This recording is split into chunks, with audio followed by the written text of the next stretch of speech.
Here are 10 Texas laws that a lot of people break every day. Maybe not you, but a lot of people. Number 10, rolling through a stop sign. We all have eyes and we all think we can see when a stop sign is clear. But you still have to come to a complete stop in order to safely obey the law. Number 9, speeding 5 to 10 miles over the limit. We all do this. We all don't think there's an issue, but technically it's illegal, and the faster you go, the more dangerous it can be. Number 8, driving with expired registration. Thousands of Texans do this every year. I've been guilty.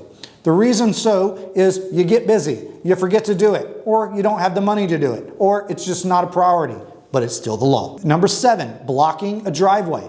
I hate this one. People can really screw up your day if they parked in your driveway or blocked access to your driveway and you're needing to get somewhere. So even if it's just for a minute, don't do it. Number 6, throwing trash or cigarette butts out of the car window as you're driving. This is common sense. Don't litter, and listen to the old saying, don't mess with Texas. Number 5, following too closely or tailgating. This is one of the most common violations on Texas roads.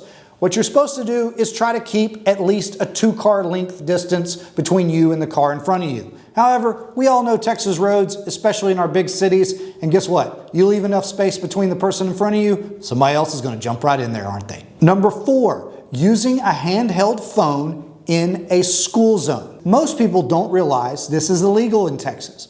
But the reason it is because we don't want you looking at your phone and hitting one of our kids. Number 3, driving with an obstructed license plate. A lot of people don't think this is a big deal, but the police do. And here's why. Because they have to be able to check your license and registration to see who you are and identify who's operating the vehicle. Number 2, failing to exchange information even after a minor accident. This is important because if you don't do it and you just leave the scene, you can be charged with a far more serious crime. You can be seen as fleeing the scene of an accident or failing to stop and render aid. And the number 1 law that most people break in Texas every day, texting while driving. This is a big one. As a personal injury lawyer, I've seen thousands of times where distracted driving causes horrible accidents. Just don't do it. As they say, the text can wait and will be there when you get there. If you've liked this content and found it enjoyable, give us a like and subscribe to help grow the firm so that we can keep helping more injured Texans get the recovery that they deserve.